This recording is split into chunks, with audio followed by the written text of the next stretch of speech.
Yeah, welcome to this video. I will show you here how to set up Kubernetes Lab VM that I have prepared for my upcoming Kubernetes training sessions. You can get started with Kubernetes using Docker Desktop on Windows 10 Pro, but in case if you are using older version of Windows or for some reason if you are not able to run Docker Desktop directly on your system and still wants to use Kubernetes, you can use this Lab VM. The virtual machine that I have created here uses VirtualBox, Oracle VirtualBox 6.1, and it's using Linux Mint as a guest operating system. In case if you already have installed VirtualBox, you can skip step number 2 or otherwise just follow this link and download and install Oracle VirtualBox into your system. You can actually use pretty much any Windows operating system, not just Windows 10 Pro. You can use Windows 10 Home or Windows 8.1 or Windows 8. RAM, however, recommended is 8 GB. If you have more than 8 GB RAM, it's well good. And storage should be available. 100 GB of free storage should be available in your system partition, C drive, D drive. Okay, so I hope you have everything ready. You can just download my lab VM from this link. I'll show you. If you hit this link, it will take you to my OneDrive folder. And once you get there, you just have to download a file from this folder. You will see here is the file, minikube.ova. This file, I've just uploaded it approximately an hour ago. File size is 4.73 GB. So depending upon your internet speed, it might take a couple of minutes. So once you have the OVA file downloaded, even though I do have mentioned that this is basically an OVA file is basically, what we call it, a virtual appliance that can actually run not just on VirtualBox, but you should be able to run it on VMware as well. Anyways, if you have VirtualBox or VMware installed, you just have to go for this import appliance on the top left top left corner, file menu, import appliance. Locate the folder where you have downloaded this file. For me, this file is right now in my OneDrive location. So here I am. This file I'm looking at right now, Minikube, and here I am now. These are my details, virtual machine details. You will see this is my Minikube version 1.18. Right now I'm having 2 CPUs and RAM assigned is 4096. But in case if your system does support, please upgrade this RAM and CPUs to higher limits. Like for example, my system does support, so I will just upgrade the RAM and CPU to little higher version, okay? And then import. You will have to wait for a couple of minutes for the import process to complete, and just about a minute, 1 or 2 minutes mostly, depending upon how fast your system can download, extract, and import the VDI file that is included in this OVA, Open Appliance. Once it is imported, you can just click on the Start button, which is right here in Oracle VirtualBox, right here, and then start using the VM. Let us just wait for a couple of minutes for the extraction or import process to end.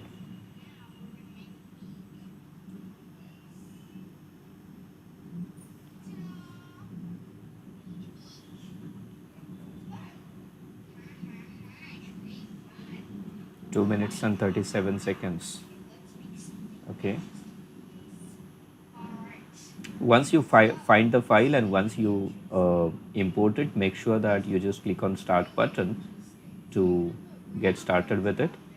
The screen will not actually look exactly same as this, but it will present you a login screen where default username is Mahindra and password is password at 123. Once you enter username and password, you will get the Minikube dashboard.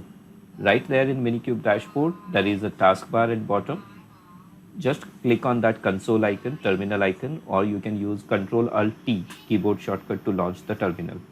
And once you get into the terminal, you can start all these commands like docker info command to check if Docker is running, Minikube status if Minikube is running. In case if Minikube is not already running, on system start, you can start it manually by writing Minikube start.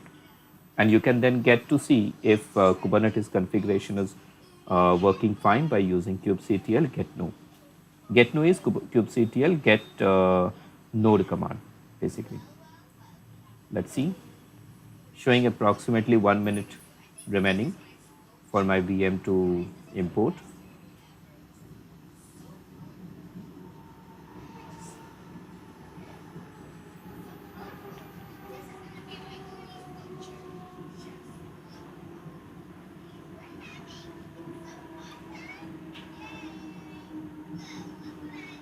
$16 seconds. Okay, almost done. 99. Done. Good. Okay, so here I click on the start button and I'll wait for the VM to get started. Once the VM is ready, I'll just log in into the VM using my default username and password. Linux Mint boot will take approximately a minute, okay, a minute or two, depending upon how much CPU and how much RAM you might have allocated to it.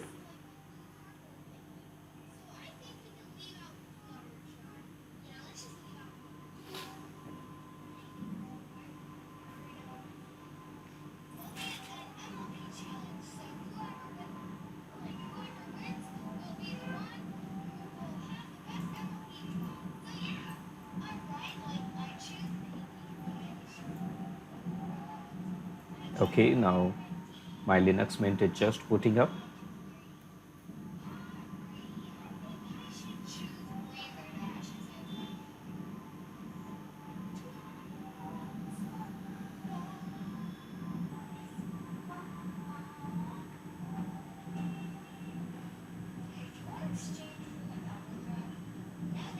Okay, so all the services are up.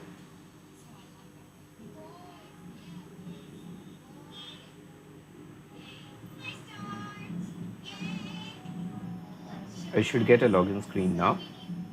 I don't want the character login screen, I want a graphical login screen. So I'll wait for the graphical login screen to appear.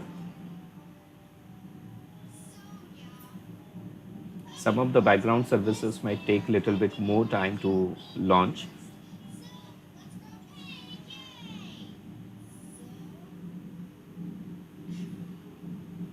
Okay, here we are. Looks like my the GUI system is loaded now. Here I am. This is my login screen. Password for this particular VM is just password at 123 and then press enter. That's my VM. I have already installed VirtualBox additions. So if you are using Oracle VirtualBox 6.1, the screen will automatically adjust. And if you want, you can run it in full screen mode as well. You can also control the resolution for this particular monitor by using this menu here. You can, for example, resize it to 1366 by 768. Okay.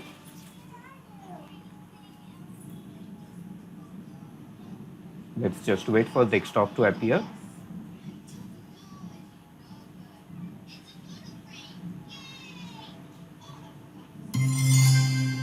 Yep, desktop is loaded. You can just ignore the pop-up here and close this one as well. You can straight away go to your terminal here. You can open terminal by using right click on desktop, or you can just press Ctrl Alt T. You can change the terminal font size if you want by going to preferences, and this is cursor, this is text. Okay, custom font. You can just choose a different custom font, or you can just change the font size from here. Here I am now. Let's see which version of Docker we are using. This is Docker info.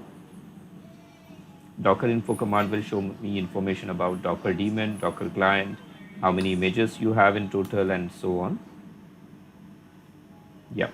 So you will see here, this particular instance is given 4 CPUs and 8 GB of RAM. What I'll do now, I'll try the Minikube status. Minikube status should show me like, yeah, Minikube is not currently running. So I'll just use Minikube start. Minikube start will help me to start the Minikube based Kubernetes cluster. One interesting fact about this is it uses Docker in Docker, okay, and entire Kubernetes cluster will be actually running in couple of Docker containers. For this lab environment, I have set up Minikube environment that will use only one single Docker container as a single node. Maybe in our training session, once we start with it, if required, I will show you how we can actually create multi-node cluster as well. So instead of having just one node, we will have 2 or 3 nodes into this particular Minikube cluster. Only limitation would be your host system should be capable of, allocating more CPU and RAM to your virtual machine. In case if you want to run multi-node cluster, I would recommend 16 GB of RAM and 8 virtual CPUs. Basically, if you have a machine with Core i5 or Core i7, Intel Core i7 or Intel Core i5, this is easily achievable. Only thing is you should have sufficient memory to support that also. My current system is 16 GB RAM. I do have 16 GB RAM and Intel Core Intel Core i5 processor. Okay, I have 4 cores and total 8 threads. Okay, please remember every time you start this VM, you will have to spend around 4 to 5 minutes on, starting all this thing. But once it is started, you can just keep using it easily. This will give you a kind of a native feel of using containers directly on Linux platform or on server environment, basically. Let's just wait. Kubernetes version I'm using in this lab environment is latest Kubernetes version 1.20. Latest is actually 1.20.5, but I guess 1.20.2 is better. It's a stable version right now.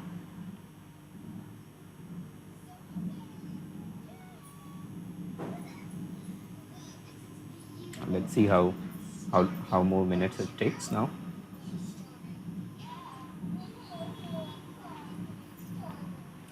One of the reason why it's taking such time, because every time you use Minikube stop, the container that it has used earlier is deleted, and every time you write Minikube start, a new node is prepared automatically for you. So it is just preparing that new node, and it has to allocate CPU and RAM for that particular node.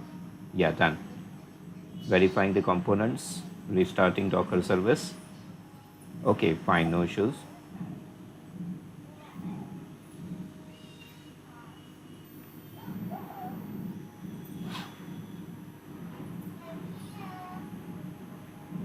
Okay, we already have got storage provisioner v4 that will allow us to use local machine storage as a volume inside our Minikube Kubernetes cluster.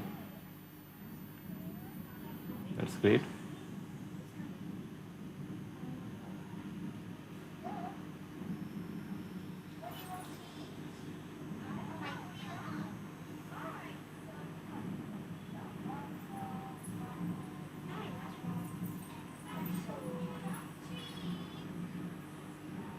Okay, done. I can now start using this. If I do cluster-info, it will show me details about my newly set up Kubernetes cluster. Okay, that's my newly set up Kubernetes cluster. And if you want to know how many nodes I have got, you can write kubectl get node command, and it will show you there is only one node created right now. Okay, that's it. So this is how you set up the lab environment using the Minikube VM which I have provided. Okay, thank you very much.